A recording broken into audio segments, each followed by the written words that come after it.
Good morning and welcome into a snowy edition of the Ultimate Cavaliers Show. Cavs and Coffee with Jason Lloyd. I am Mikey McNuggets. And Jason, for the first time in what feels like forever, we're about to do an Ultimate Cavs Show that feels like a different Ultimate Cavs Show than the Ultimate Cavs Show we have done 38 times already this season. Cleveland beat Orlando last night. They've now won 4 in a row. They've won 6 of 7. They've won 11 of 15. That is tied for the most wins in the NBA over that last 15-game stretch.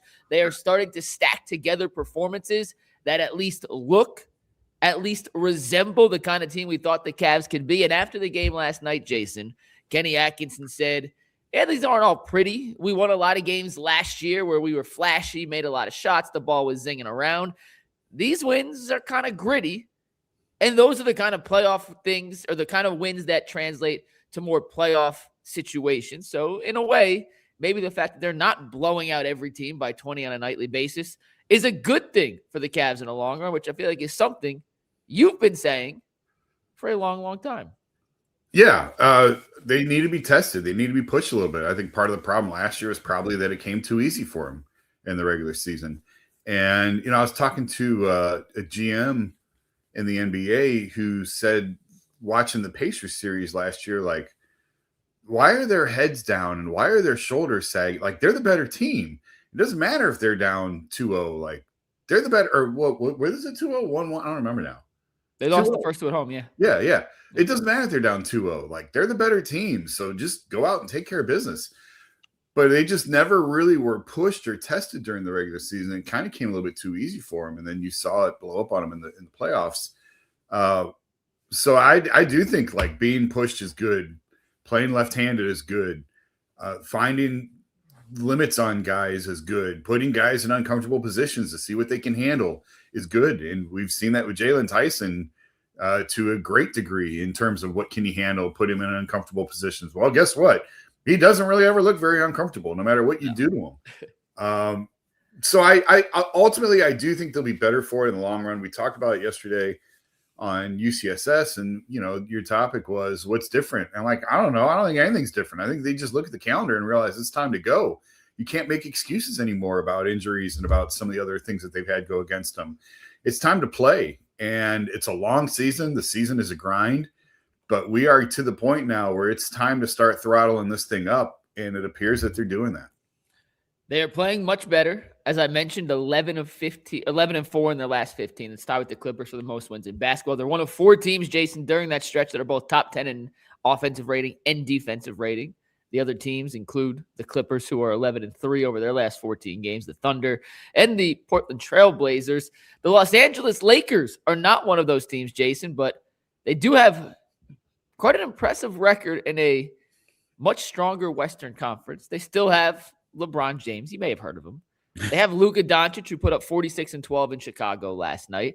And they are coming to Cleveland for their one and only game at Rocket Arena on Wednesday, Jason. And I know you haven't been to all the Cavs games this year, but when LeBron comes back to town, I know he sends you a text and says, Jason, get your bitch ass over here. You better be in attendance when I show up. So I expect fully that you will be there on Wednesday.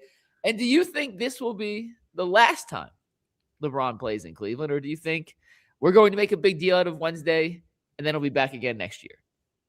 No, I don't think this is the last time. I think you will know. Like, he will let everyone know prior to the season when it's the last time. And I'm kind of amazed he's still going.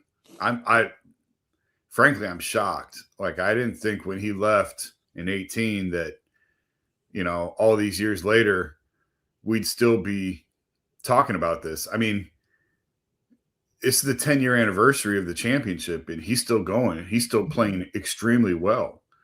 So, no, I don't think this is it. Last year, I kind of wondered if that might be it and asked him about it, and he didn't give a great answer, but he gave enough of an answer to – I didn't like – he's not going to get to an end of a season and say, okay, I'm done. Like, he wants the farewell tour.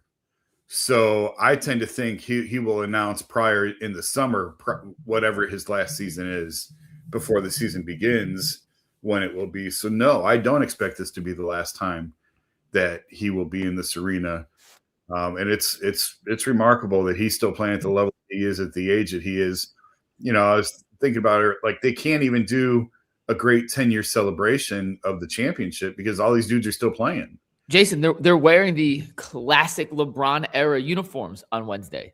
Yeah. LeBron's still in the league. These uniforms have become quote unquote the Cavs classics. Literally, the NBA has designated those 2016 uniforms to be the Cavaliers 2025-2026 season classic jerseys. Yeah. And the best player on those championship teams is going to play against the Cavs, still in the NBA today, still playing at a high level while they're wearing the classic jerseys. It's incredible. It's a shame that Kyrie was so young when they won the title. It's not a surprise that he's still playing. Obviously he's hurt, but Kevin with Utah, LeBron with LA, Tristan's out of the league. But it's a shame that they can't do anything to really celebrate that team yet because these guys are all in different spots and in different places. It would be nice. Who knows if Kyrie would even show up, but it would be nice if they could get the entire team back together and do some sort of celebration night. It was Mike, I wish you were here for it because like Kobe Altman deserves a lot of credit for building this thing back up because I didn't think anything would ever come close to what those 4 years were like. And obviously this team hasn't won a championship and I don't know if they're going to, but they've done a really nice job of rebuilding this roster from the ground up.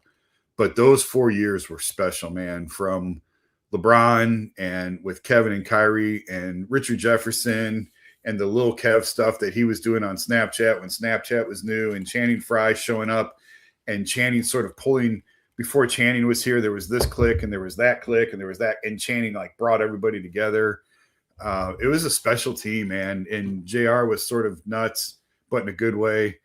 And it's fun. Like those were easily the 4 best years of my career professionally of just like from just a having fun standpoint. It was a party every night, man.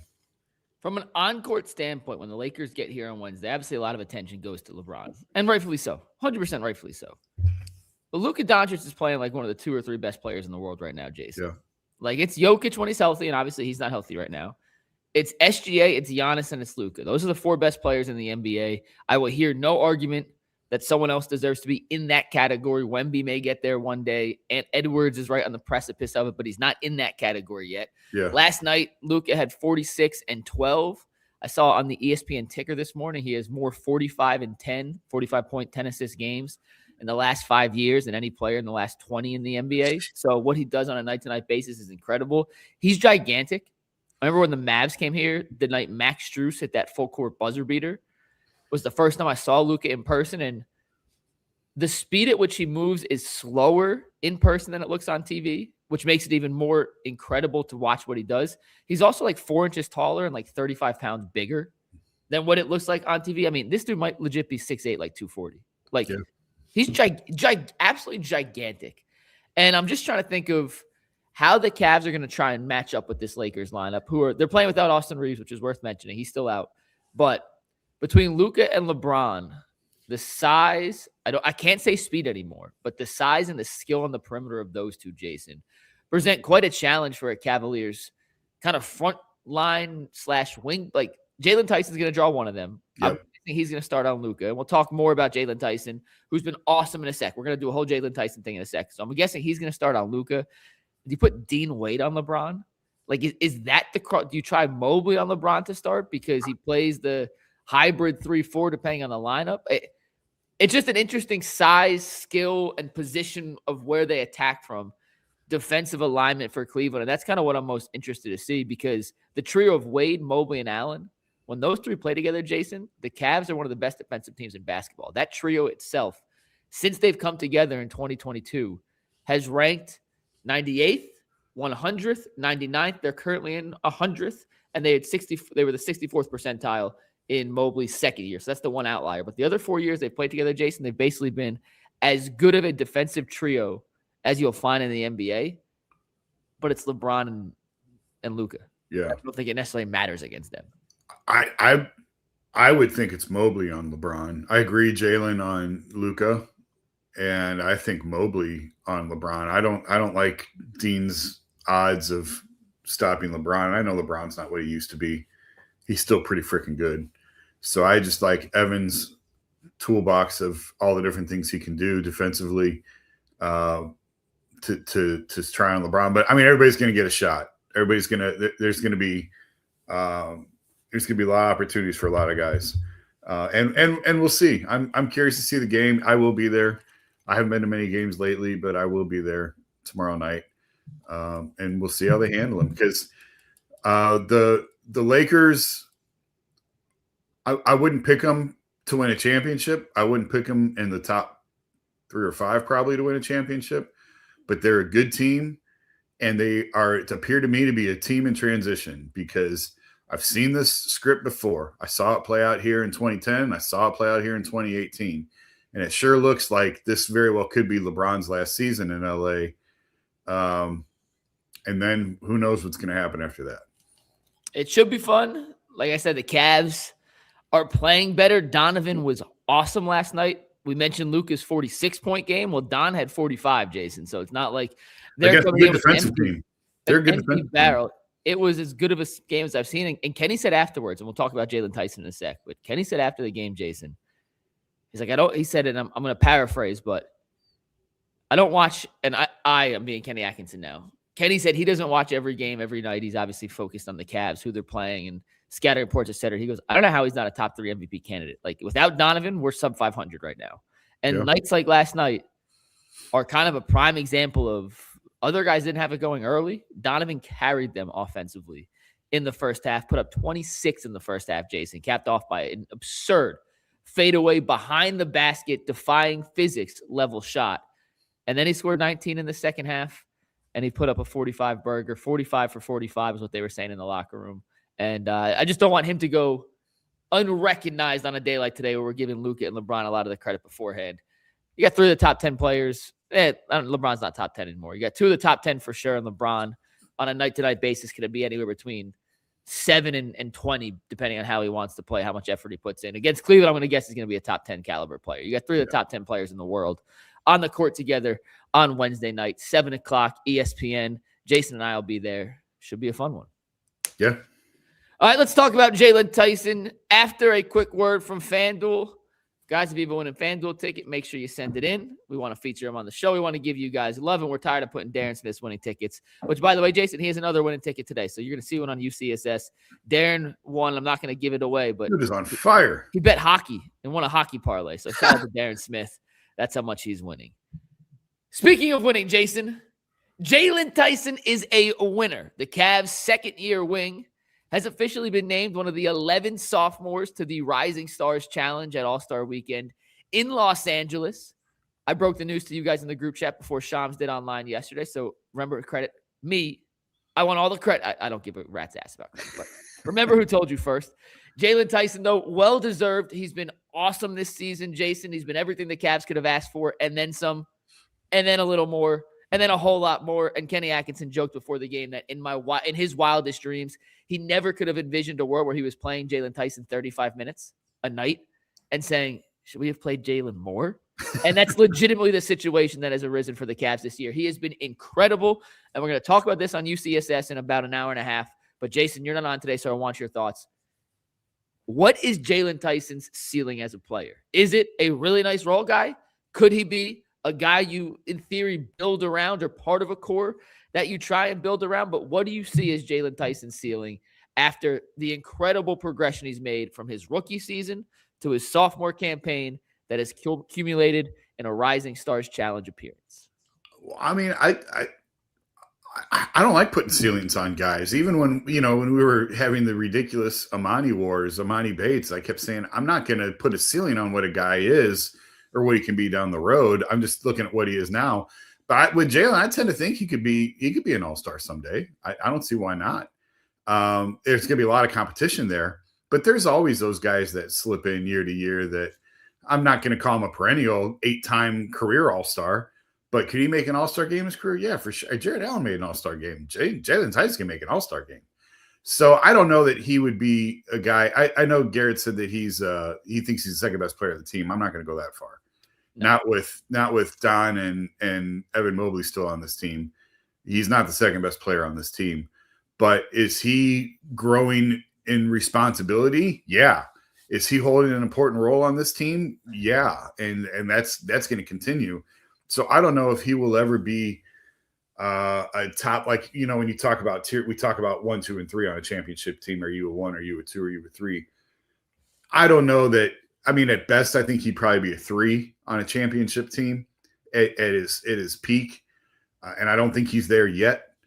But I've been thoroughly impressed. He's far outproduced any sort of expectation I had on him when they drafted him last year. It's those picks where they took him, those late teens, early 20s, there are more misses than hits in the NBA. And I know it's a first round pick, and I know, there's a lot of expectations. But in reality, if you look at where guys are taken, there's a lot of guys that are out of the league in 4, 5, 6 years that are taken around in those slots. And that's why I said earlier about Kobe. Give credit to Kobe for what he's been able to build here and the way that they've been able to rebuild this thing. And he is a huge piece of it. Just credit to him, because to find those guys down there is hard. 2 of the last 5 number 20 overall picks are Jaylen Tyson and Jalen Johnson. So I think That's for pretty moving good forward, if there's a guy named Jaylen who's available at the 20th pick, that's pretty probably good. worth taking a flyer on. Yeah. In terms of Jaylen, oh no, go Jason. Well, the last thing I was going to say, it was an important pick for them because it was their last first round pick for a while. And I mean, they've got it's the last pick that they control, I should say, for a while. So it was important for them to hit on that. And they did. I want to make this clear because I don't want it to come off as bias. I want to let everyone just know I like Jaylen a lot. Jaylen's a really good kid. Really, really good kid. I've known Jaylen since high school. I covered a state championship game when he was in high school down in Texas. I've known Jaylen for a while. I never thought Jaylen Tyson was going to be this. Like, hand up, I'll be the first to. I thought he could be a productive NBA player. I thought he could be a good role kind of guy in the NBA. He was drafted 20th for a reason. Yeah. Teams around the league. He was a 3-year college guy. They thought he was more of a developed and finished product than it turns out he was. And the scary part, and this is why I think the Jaylen Tyson story is far from being over. His final year at Cal, when he got put on NBA radars, he was the leading scorer in the ACC that year, Jason. He was a on-the-ball creator. He was a guy that the Golden Bears ran their entire offense through because he was so capable as a ball handler, a playmaker, a scorer. He was not an elite knockdown shooter in college. He's coming to the NBA, Jason. He's 5th in the league right now. There are 4 guys in the entire NBA higher than Jaylen Tyson on the three-point percentage list among qualified shooters. 4 guys. This was a guy coming out of college that, when I did even my scouting breakdowns, said his jump shot was too slow. He's going to have to speed that up. Yeah. Wasn't an elite catch and shoot shooter. Like, that was a skill that he had to translate to become a 3-and-D caliber player. And not only has he done that in a year, he's shooting 46% from 3. 46. This dude doesn't miss. It's to the point now, Jason, where an open 3 from Jaylen Tyson that doesn't swish. I look at the people sitting next to me on Media Row and go, he just missed that? It's automatic. And the beautiful thing about Jaylen Tyson's game, the defense and the hustle and the effort and the rebounding, that's there. We knew that was going to be there from the get-go. That's what he was drafted to be, a 3-and-D role guy. That's there. The 3 part of 3-and-D is now there too. Will he always shoot 46% for his career? Probably not. I don't think anyone in the history of the NBA has ever shot 46% on that kind of volume over the course of their career. But we haven't seen the Cavs put the ball in Jaylen's hands as a playmaker and a creator like we saw him do at Cal. And that part is still coming. So you combine the intensity, the defensive prowess. By the way, he's going to guard Luka tomorrow. Like, the Cavs already think he's their best perimeter defender or best backcourt option against the other team's primary ball handler. Yes. The shooting's there. The rebounding, the intangibles, the hustle, all that's there. The stuff that he was best at in college, Jason, we have not seen him do on a night-to-night basis in the NBA. And I believe that is still in there for Jaylen Tyson. You don't just forget how to create and dribble and do all that little thing that made you become an NBA prospect. You just have to re-find out how to do that against the speed and the length of an NBA defense. So that part's still coming. But the fact that him and Don are one of the most dynamic little pick-and-roll combos in the entire NBA, that he's become, and Jaylen has become such a dynamic passer out of the short roll, and his touch in those little floaters, The Cavs drafted Jaylen Tyson with a vision of what he could be. He's already shattered that vision. Shattered it. And I think there's another level for him to shatter through to where I don't like putting ceilings on guys either. And you're right, it's really hard to be a perennial all-star in this league because look at the talent in both conferences across the league. Right. Like Evan Mobley may not be an all-star this year. Like that's how deep the East is, and the East is significantly less deep than the West. But my God, Jason, this dude could freaking play. And I would take him on my team regardless of the makeup. I don't care who my stars are, who my coach is, what style, offense, defense they want to play. Give me Jaylen Tyson, and I'm going to have a good basketball team. And I could not be more proud of the young man. I do think he benefits from being here and the role that they have him in. I think it's able to accentuate his strengths. I don't know that he's getting some of the looks that he gets on this team if he's playing for the Wizards. But at the same time, to your point, some of the playmaking that he's not doing now maybe would come to light elsewhere. He's just a good basketball player. And he's thriving in the role that he's in. And good on him, man, because they're going to have to start making decisions on this roster as early as this summer. And he's a guy that is an incredibly valuable piece to them because they picked him, they developed him, they were able to hold on to him through the trade deadline last year, and now he's not going anywhere. Now he's a major piece to what they're going to want to be going forward if this thing is reshaped at all this summer, and I tend to think it will be. He'll be a big piece of what it looks like on the other side. Well, that brings us right to our next topic, Jason, and it's brought to us by FanDuel, America's #1 sportsbook. If you got a winning FanDuel ticket, make sure you send it in to us, tweet at us, email us, FanDuel.com/UCSS. Get in on all the action. They got a bunch of Super Bowl props going. If you want to bet on the Super Bowl, UFC, the NBA, NHL, you name it, you can find it on FanDuel, America's #1 sportsbook. Jason, you mentioned the fact the Cavs can shake up their roster a little bit, so let's do a little quick NBA trade deadline primer for the people. The trade deadline's 3 p.m. on Thursday, February 5th. It's about 10-ish days away at this point. The Cavaliers are currently a second apron team, which means making any kind of deal is going to be difficult because of the stupid restrictions that come along with it. I wish I could list them all for you, but we'd be here until about 7 p.m. tonight, so we're going to skip that. Just trust us when we say it is very difficult to make a move, and the money has to be almost to a penny equal for them to make any kind of actual move unless they're taking in less money than they give. Jaylen Tyson's off the table unless it's a Giannis trade. Can we agree with that? Like there's almost no deal where Jaylen Tyson is part of. Not realistically, I wouldn't think. With that being said, Jason, there are some guys on this roster who I do think are a lot more movable. Dean Wade could be somebody that teams are calling on. Chris Fedor reported that 10 teams have called the Cavs about Dean Wade and at least gauged interest in the Cavs moving on. Larry Nance Jr., Lonzo Ball, maybe even DeAndre Hunter. There was the debunked report that he had asked for a trade. Doesn't mean the Cavs aren't actively searching for a way to depart from DeAndre Hunter and his contract because of the emergence of a Jaylen Tyson. So, Jason, when you look at the Cavs, how do you think Kobe Altman and company will proceed, knowing the financial restrictions, knowing their current status as a second apron team, knowing how this team has played this season? You think they're going to find a way to get under? Will they try and find a way to add? Who comes, who goes? What say you? If anything, I think that they trim around the margins. Dean's kind of working his way into being an important piece to them again in what they're doing. But at the same time, he's been so bad in the postseason that I don't know that you can really count on him. If there's, I don't think there's a major move coming. Put it that way. I could be wrong. I was wrong in 2018 when I didn't think they could blow that team up. I didn't think there was really a whole lot to do, and they tore down half the team in about 6 hours. So I look at this and say I just don't see it. I think that they've built a team that they believe in, and they got to ride this out at this point. I just it's too hard to make deals that make them better. I don't know what the move is that makes them improve the team. Can you make a trade? Yeah, you can make a trade.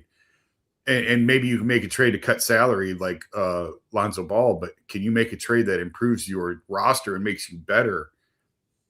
I don't see it out there. I don't know what that move is. So I don't think cutting tax is a big priority. It's never been in the past. I would be surprised if Dan is standing there pounding the desk saying we have to trim payroll. It's never been his style before. They're not a repeat offender team. They're going to be a tax team regardless this year. It's going to start the clock. They're not going to make any moves to get out of the tax, certainly. So, and the fact that they've been starting to turn the corner here the last couple of weeks and been starting to play better, to me, is more incentive to just hold on and ride this out one more time. If they were going to make moves, last summer would have been the chance to do it, the opportunity. And I do think that they explored things, but it's a combination of the second apron. Guys like Jared and Darius don't have a ton of trade value around the league, and it really hinders moves. So could they make something around the margins with Dean Wade? Sure.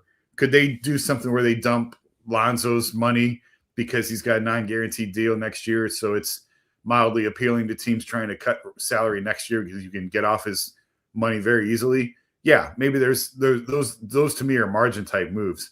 Is there a dramatic impact move coming like what they made last year with DeAndre? I don't see it. Sorry, I just got a text from Steve Becker. I just want to make sure it wasn't important, and it's not. Yeah, I agree. It takes two to tango in any trade, by the way. And that's the one thing that a lot of people forget. I'm going to come up with a bunch of fake trades for the Cavs next week. Trades that I think make sense for the Cavs. Trades that I try to think on both ends of the spectrum make sense. But you don't know every team's end goals. Like some teams are trying to tank. The Wizards took on Trae Young knowing he wasn't going to play basically the season because they needed a way to sell tickets and they needed a way to get their young guys involved. And they took on a player who's a distressed asset and gave almost nothing for it, right? Yeah. In a million years, if you told me the Hawks were going to salary dump Trae Young 3 months ago, I would have laughed at you. Yeah. But that's the situation we're in. So you just don't know the kind of the end goal for some of these teams. Jason, the one thing I will say is Naquan Tomlin is almost out of games as a two-way player. Like very close. I believe he has 5 left as a two-way player before the Cavs have to make a decision either to convert his contract or send him back to the G League. And there's no way in hell they're sending him back to the G League. I saw Kobe, don't get mad if I say this, but I saw Kobe Altman last night and was talking to one of the G League staff members for the Charge and said what's up to Kobe. And Kobe looked at him and goes, "Hey, I owe you one." And they looked at him and was like, "Why?" He's like, "Y'all had Naquan for a single game this year. That's one of your two ways." So, like, they're well aware of the impending nature of a decision with Naquan Tomlin. And I don't believe they have a guaranteed roster spot available for Naquan. Am I correct on that, Jason? Yeah, I think you are. So they have to make some sort of move. So Thomas Bryant's a guy who I believe is on a non-fully guaranteed contract. So maybe it's just as simple as cutting TB and giving that spot to Naquan, or it's turning Lonzo into like a second-round pick or something and giving Naquan that spot. But you can't keep, based on the rules of the NBA, two-way players, which Naquan currently is, only have 50 games, whether they play or not. They could be active for 50 games in an NBA season before you have to make a decision to convert them to a full-time NBA contract or send them back to the G League. Naquan's not going back to the G League as much as the Charge would love to have him. So you got to find a roster spot somewhere, Jason. And I think that's the Cavs move. I don't think you can train Dean Wade right now. I can't believe I'm saying, I genuinely can't believe I'm saying this because I have 0.2% faith in Dean Wade in the playoffs. But Jason, he's too important. He's too important to what this team does. I know it doesn't look sexy, and I know people like Bull and G like to rip on him because he plays 20 minutes and has 2 rebounds and 3 points and an assist and 2 fouls. Like, it's not a sexy box score, but he does all the little things that help teams win in the regular season. We're still waiting to see that happen in the postseason. But you don't have a replacement for him on the roster that does kind of the little things like he does that you would feel confident in a playoff series. And on top of the whole Naquan situation, Lonzo is up and down, right? He's had some good games, he's had some bad games. I love what I've seen from Tyrese Proctor, Jason. I'm like, that's another great pick by Kobe Altman at 40. Yeah. I mean, you put Jaylen Tyson and Tyrese Proctor at 49 and 20 in back-to-back drafts as your 2 picks. Like, doing something right. Your talent evaluation process is leading to incredible results. If you dump Lonzo for a second-round pick, it does save Dan Gilbert $60 million in totality. I know he doesn't care about saving money. He doesn't care about the tax, but Lonzo's making 10, and that's $50 million in second apron luxury tax penalty. So if they think Lonzo is totally cooked, and he very well may be, then that's probably a move that they explore. But if they feel the Dan that I knew for years, if they think there's a shot that Lonzo can help them in May, they'll keep him. He'll pay the $60 million to keep him. If Lonzo helps them win a playoff game, it's worth it to them. And I know that sounds kind of silly, but I'm serious. But if they've come to the decision that there's nothing left and the injuries have just overtaken the body and he can't help them, then they probably will look to get off that money now. And we'll just wait and see. Couple names I would circle if you're a Cavs fan as guys that I think fit what they need if they were to make a trade. And once again, it's a lot easier to say these guys fit what the Cavs need than it is to actually come up with trades that make sense for both teams. I've always loved Bobby Portis Jr., Jason, on the Milwaukee Bucks as a big man with a bit of an attitude, good rebounder. He's one of the few players in the league shooting a better percentage from three than Jaylen Tyson. So you could pair him alongside Evan and/or Jarrett and give yourself a floor spacing big.